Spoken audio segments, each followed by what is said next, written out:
right, and from the beginning of the show, I had promised you that we were going to have a conversation on how the creative economy works, and this is the time. And joining me for this topic is none other than the one, the only Chipukizi, who's on my immediate left. He is a comedian, a radio personality, he's a TV personality, and an MC as well.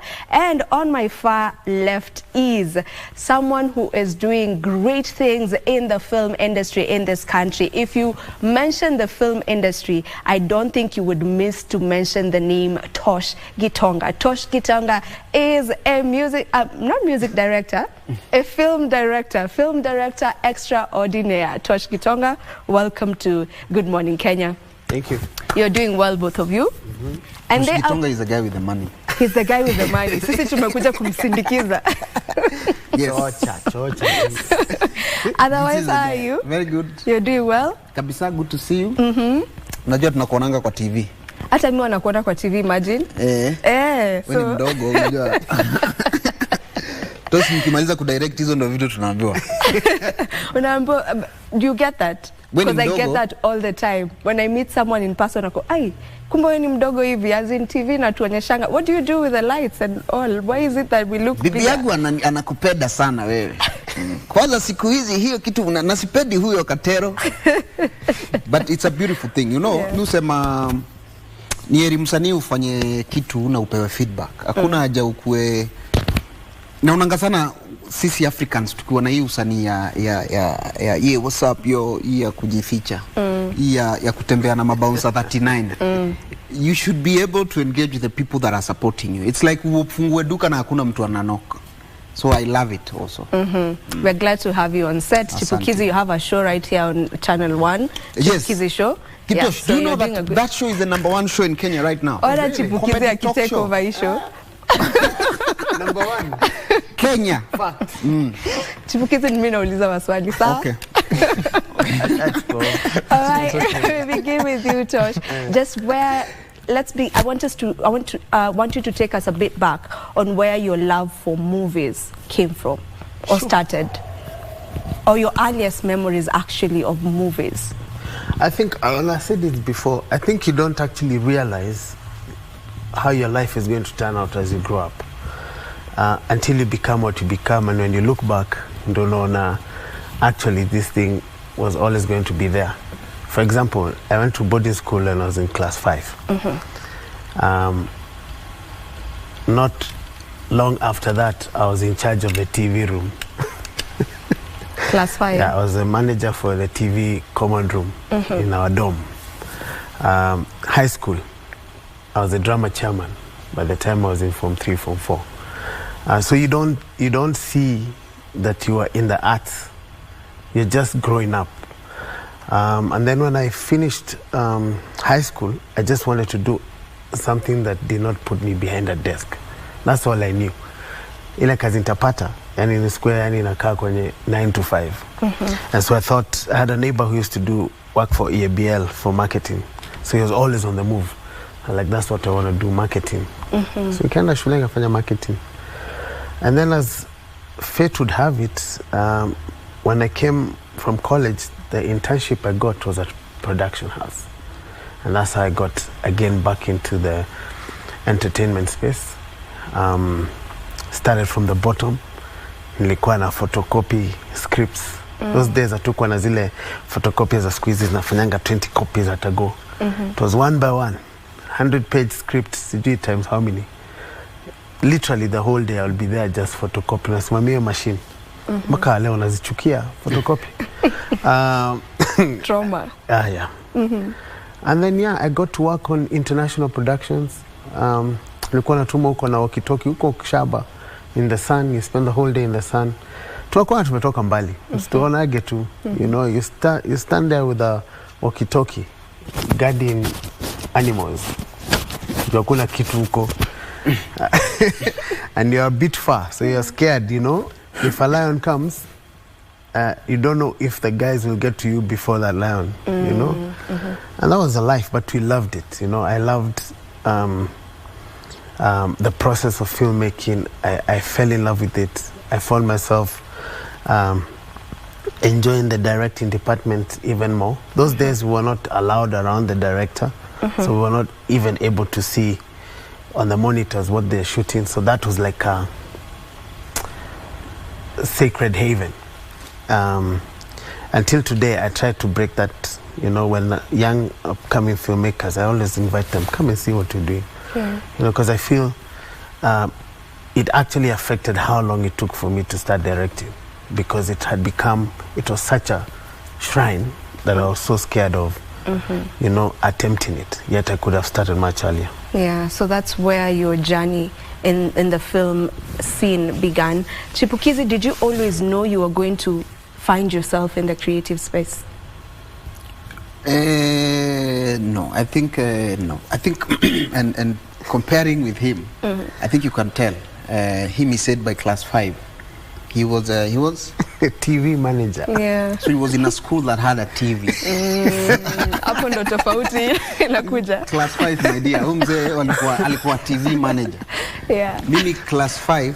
So and I think it's important. And now that he's here, ninataka sana ku encourage sisi storytellers and filmmakers. Story ya Kenya lazima sisi wasanii sometimes we get into these levels and then we don't tell that story. Mimi until nimalize form 4 nikuje high school. I mean nikuje huku Nairobi. From the background, cause kwa village usanii is not taken as a thing. It's not an option. So you cannot tell even your friends ati nataka kuwa actor. Ati mimi nikimaliza form 4 nataka kwenda kuwa actor. Ati nataka kwenda ku try theater. You look crazy. But me, what happened is when I came to the city, I came here at National Theatre. And just like him, I was looking for a space where hakuna rules mob. So nikisoma kwa notice board nilikuwa naona every time wanaotafuta a lawyer or all these other things, I don't qualify. But hapa kwa artist wanataka tu ID. Are you 19? Do you have a national ID? Can you work under minimal supervision? So then I was like, I think this is something that I can try. And then by then, because I didn't have an ID, that was only nadanganya na ID. So step by step tukaanza kufanya set books. Yeah. Set books ni umekaa ukapata vijana wenzako wamepanga line National Theatre. Pia ukapanga. Ukafikiwa ukaambiwa audition. I remember the first time nili audition hapo National Theatre, niliimba national anthem. Because niliingia nikaambiwa ebu do any performance.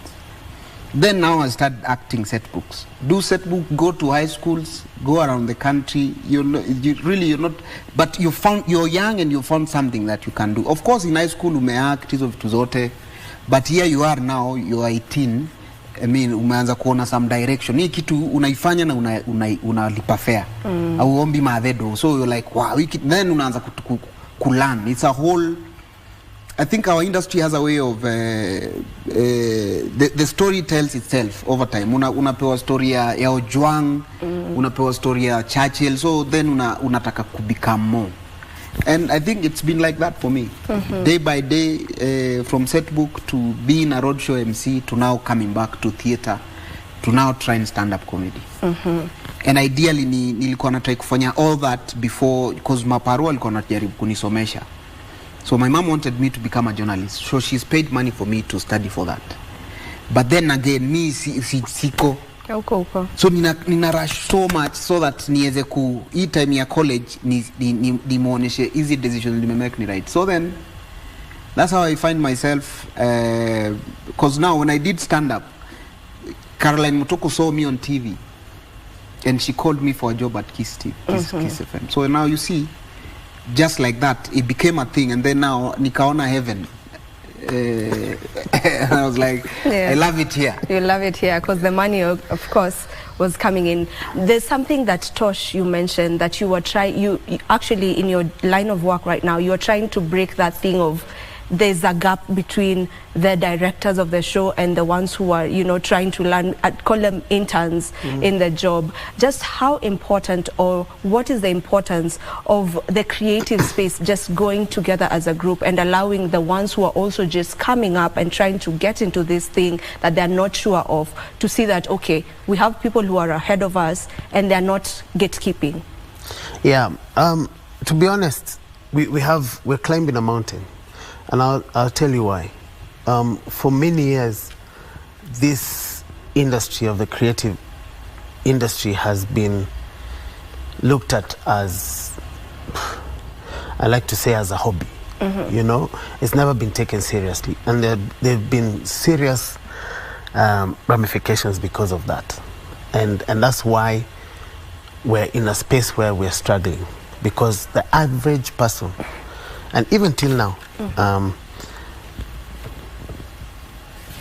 a lot of people can afford to pay 500 bob a month to pay for Showmax, to pay for Netflix, whatever the case.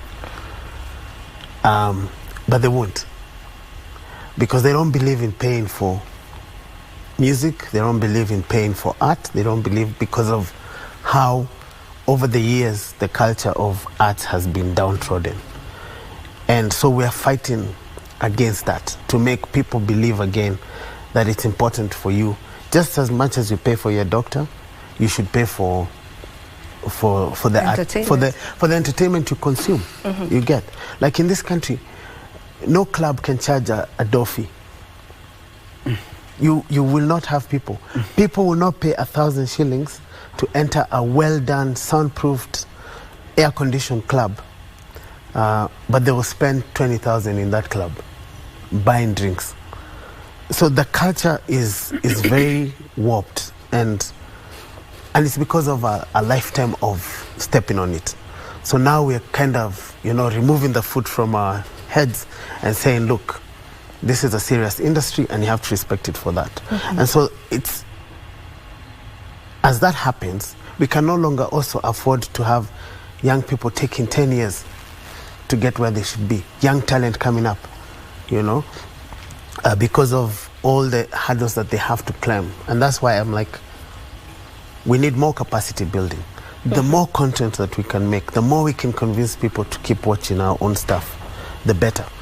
And so with all my sets, in fact, I've partnered, as last project that I did, I partnered with KBL, and we did a mentorship for about 40 students, where we mentor them through the process of professional filmmaking, so that they're not starting from scratch. And I'm so proud of it, because I've seen a lot of gems in that program that already are starting to do things. Their mind space has been changed, because now they know, oh, this is how it's done. They've changed of the approach to things, and they're already doing things, like as we speak, like it's happening so fast. And so for me, that's been encouraging to see. Yeah. The government right now is really trying to push the creative economy. It's part of their agenda. So what maybe, as someone who's in the space, what maybe do you think they should do more if they want to really make this thing work, if they want the creative economy to be an economy that is bringing in money for the country and putting in money inside the pockets of artists? I think picking it from what Gitosh is saying here, this government has a chance to really redefine the entertainment industry in Kenya, and more efforts needs to. It's what he has said. There is a culture that needs to die. That one, we need to see. Usanii ni kazi kama wewe vile unafanya news presenting, or even when you see an artist, he's just a career as a lawyer, So hata kwa TV wasanii, na mimi saizi ni activist wa kwamba hiyo fight yenye Gitosha nasema we are climbing a mountain. Mimi am challenging ourselves as artists, and now even the structures that be, say if it's KBC for example, that we appreciate artists for who they are. We pay them well. We create an environment for art to thrive, Tunaweza shinda tukisema sana about policies, what government is doing, talanta hela and all those things. But mimi sana niko for, let us start educating our people about just the same way you buy a beer for 50 bob, for 250 bob, is the same way that you can, atujawekwa kwa TV just to be clowns. That's the point I'm trying to make. So the government needs to try and find a way of, we educate our people that mtoto wako, kwa sababu it's not about the artists who are practicing now, it's about the artists who will come tomorrow maybe. Watapata tuli create culture gani? So apart from, because you see, sitaki kuingilia sana hizo mambo za government, all the structures be, but mimi nataka ku-encourage watu wale wako kwa hizi spaces zetu. Ukuwe wewe ni waziri, ukuwe wewe ni PS, ukuwe wewe ni msanii kama mimi, ukuwe wewe ni KBC, let's really try now. And I like what the president is doing. For the first time, he's really in State House talking about us. So since independence, that has never happened. Akina Ojwang tu walingangana tu for themselves. So now then, pole pole hiyo culture ianze kutoka. So usanii is a serious business. Let me tell you, do you know that America, some of the richest people in America are in this space? Yeah. And America wame to advertise about their policies, about what they do through arts, through film, through storytelling. Sisi hapa Kenya tuna struggle kutell story yetu ya Kenya, kusell tourism, yet we have got so much talents. We have the best musicians, we have the best directors. Why don't we now, the day we will utilize that to, and effortless, look at across government, maybe even all these things that government is trying to communicate. Think a day when now Gitonga will be given a chance to communicate, whether it's on Netflix or on KBC, through storytelling. Akitumia ile weapon akonayo ya talents. There will be mtu wa Kenya wataelewa story ya kulipa tax better through arts. Unaona? Wa Kenya wataelewa politics za Kenya better through storytelling. Tutaendelea ku build story, what we sit down and showcase on our TVs. Let us, try and then also the artists themselves. Sisi wenyewe lazima sasa bro, na naomba utusaidie juu tuko na shida. Hii usanii ya kipindi tuache so that tusaidiwe. Unaona? Usanii ya kipindi meaning kiki nyingi kujifanya mmefika. We act like, sometimes we act like there's a lot of money in this space, and Gitonga has said the truth that it's easy for a Kenyan to get into a club and spend 20,000 than to pay to get into and watch whoever is performing there. So then it means you cannot purport to be making money out of that industry because there is no cash flow. People are buying alcohol. Gitonga here, him is buying equipment. But when it comes down to the stories, nobody is buying these stories. Yeah. And the stories, that's the gold, man. And I want to get to that. I mean, the creative space is $1 billion industry, like in the Western world. How do we make that the same right here? Because it has the potential. It's not like we don't have the talent. We have numerous talent in the creative space right here in this country. So how do we get to that, Tosh? Maybe what policies do you feel should be implemented in order for us to get to a point where our creative industry is an industry that is bringing in good money? I like simplicity. I like to look at things in a simple manner. Start from where you are, where you want to be, and go backwards. Yeah. Our biggest problem it goes back to culture. The culture is the biggest problem. And I'm glad to say we're noticing a different culture with the younger generation. Let's call them the Gen Zs who are born into the internet. They have a much more respect to the arts than my generation and above, which is very promising for us because they are consuming it, they respect that they need to pay for it, and so forth. That's why you're seeing concerts left, right, and center. You talk about policies. Yeah, for me, policies, they will happen. But I like to say there's simple things that government can do, to support the industry. One, crash down hard on piracy. Hard. Kenya, we are known as a techie country. We have a lot of young people who are good at tech. They can crack anything, But at the end of the day, we also have equally talented people on the other side of it. When you talk about Safaricom websites, all these websites that are there, if we can work harder to put down piracy, and kill on these links that people are able to access content for free. That's number one. Two, KBC here is government owned there. If you look at what SABC is doing in South Africa, they're partnering with filmmakers, and making actually content that is modern, that people want to see. And KBC is big. Like, I've always felt the potential of this place is insane. Sometimes I get an opportunity to present my project somewhere, and people are interested in funding it. But then the first question is always, who from your country is putting in anything? You see, nobody wants to put money into something where their own people are not investing in the same thing. So if your people are not believing in you, why should we? You know? And that has always happened. So I feel, how can we partner? You know, government through KBC, say, okay, KBC will put up a certain amount of money for this show. In Kenya, it will be shown on KBC when it comes out, and then it can be on Netflix and whatever. That's what other countries are doing. And for me, that's a low-lying fruit. How can we make that happen? You know, to start off and to see the impact of it.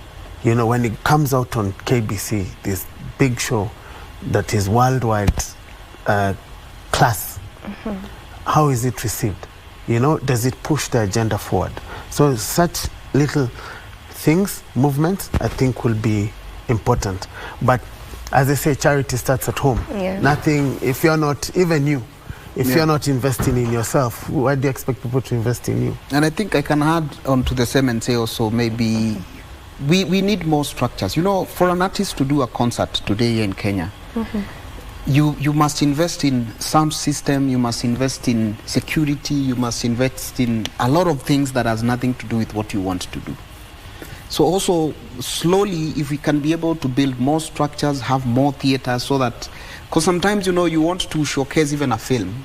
I can do a Kikamba film, maybe, you know, and I want to show it at a theater in Kenya. But utapata domo bitaenda kwa hiyo structure iko yenye ina support, you know. And then also kuna hiyo kitu kama KBC, you know, movies zenye tuna watch za huko Hollywood tunapata, like you said, yes, zimefanywa tu na media houses like this one of ours. So why then don't we then, you know, because the artists are there, it's just that little plug. We need plug to connect so that we can be able to bloom. Right now, as it is, would you say that the creative industry is paying? As where we stand right now, is what? Is it paying? Paying? Yes. I can say it is because of consistency, and I'll say especially because of like Showmax and putting out so many shows, and then the competition between the TV channels. Then there's Netflix coming. Then there's others wanting to come in. I think there's been an influx of more shows being done. Are they paying what people deserve? Not yet, but we appreciate the fact that it's better than yesterday. More consistency, more shows. That means people are constantly working. People are constantly getting better. For me, that is an improvement. It's not where we want to be, but we can say it's better than it was.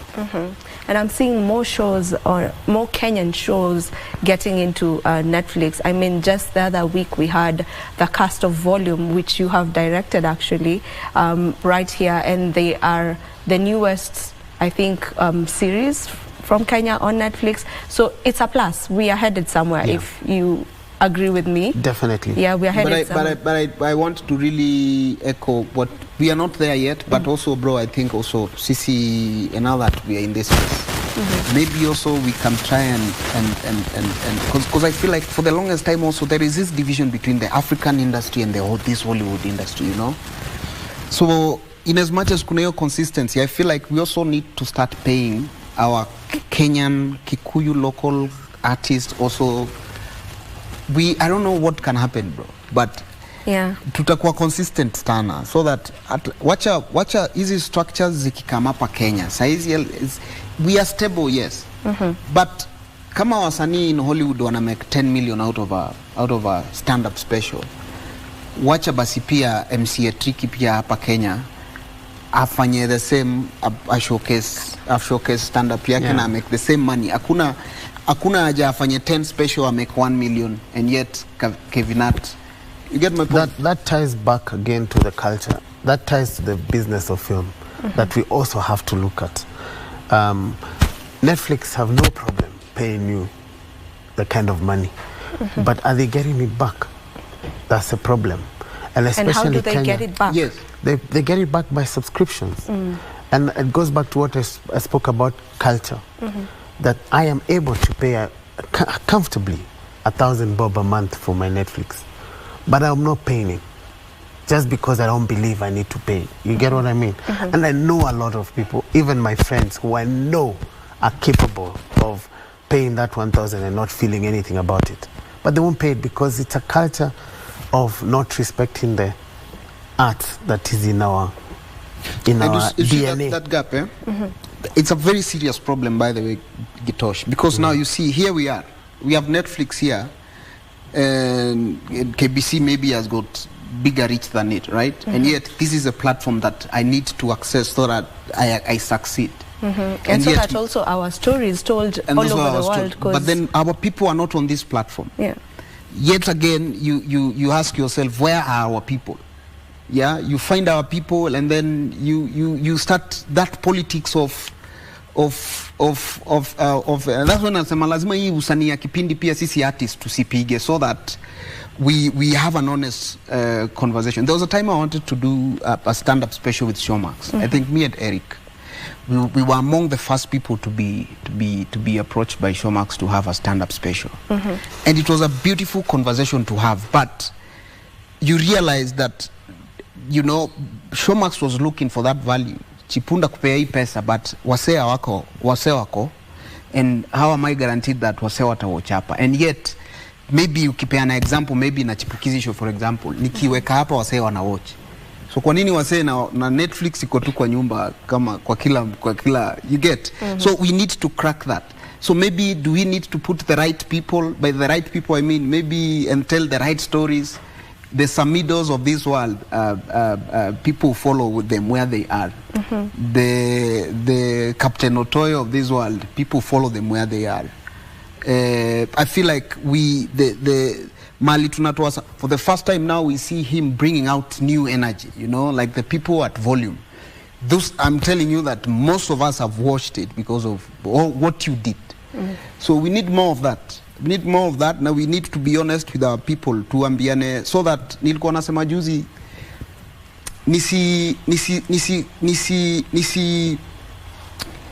nisiseme nina win na si win. Nisiseme nina win juu nimeingia Netflix na 2 million and I deserve to be given 20. You get? And then also while I'm at it, let me be bold enough to say it, so that Tosh here can fight for me and the person out there. Because we need to work together. Can you imagine if we all had this, like Tosh has said, that KBC had a partnership with Netflix and his organization, and we had this humongous project that we were doing together globally, people who are watching. And maybe tuseme wasanii wenye wangekuwa ni the chosen few, wale wenye wata, you know, so. Yeah, I want to start with just asking someone who's in here with us. That is Unique. Unique, do you watch Kenyan content? Yeah, true, I do. Me, I do always follow up every content, Kenyan content. And since the time nilianza kuwatch up to now, I've seen there's a lot of growth. Because there are different new faces now kwa industry. And that is something that namni usema something good that ina come up, because also zile talents zina come up, zinapatiwa platform pia to be seen to other people. Yeah. And maybe that's another thing, Tosh, when it comes to film. I hear so many people maybe complaining that we have the same faces over and over and over on every show. It's been a conversation that people, you know, let me say something about that today. Yeah, as we wind up. And I'll hit back, because it's one of the most, I call it laziest assumptions. All of us, we cast, we audition all the time. I don't think there's any director I know in this country who just decides who's going to be in the film.